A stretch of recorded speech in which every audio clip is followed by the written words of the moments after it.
Now it's time for a card trick. Take a pack of cards and you're going to push the cards from side to side and you're going to ask a friend to choose a card. When they say stop, ask them to remove the card and ask them to look at it and remember the card. For this example, we're going to use a 7 of hearts. Once they've remembered the card, they can even show it to their friends if they like. Ask them to place it back on top of the pack. Once they've done that, you'll then cut the cards and wave your hands over the pack magically. Pick up the pack again, and then you'll start to deal down, one at a time, the cards back onto the table. Ask them to keep thinking of the cards. It's very important they keep thinking of the card, so you can pick up on the message they are sending to you. Keep thinking of the card each time, and then you'll stop.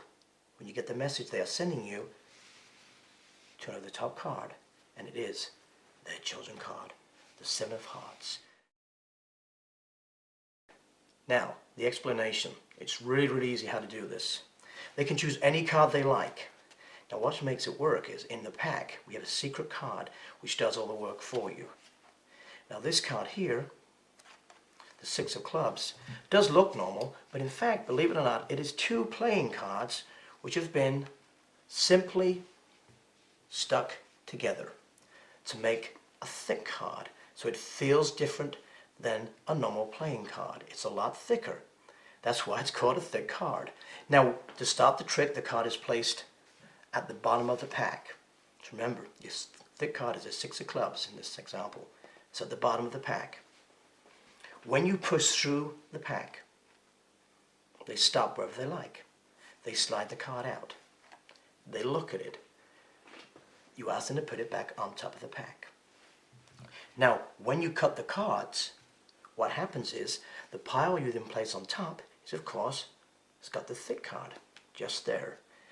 And it lands above their card, their chosen card.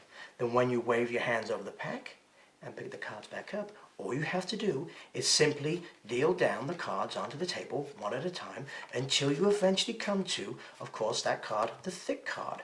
Now you're going to notice it because it is a lot thicker. Okay, I've got it here already. It's a lot thicker. And then you know the next card is that card. So you place it back, you stop, you ask them to think of the card one last time, and then do another gesture, and then magically turn the card over, and it is their card, the chosen card. This trick is called the rising card. It's very similar at the beginning of the find a card trick. As you count the cards down onto the table, you come across to the thick card, letting us know their chosen card is this one. Now, as in find a card, instead of turning this card over to reveal it, you pick the pack up and you place it into the card box, like so.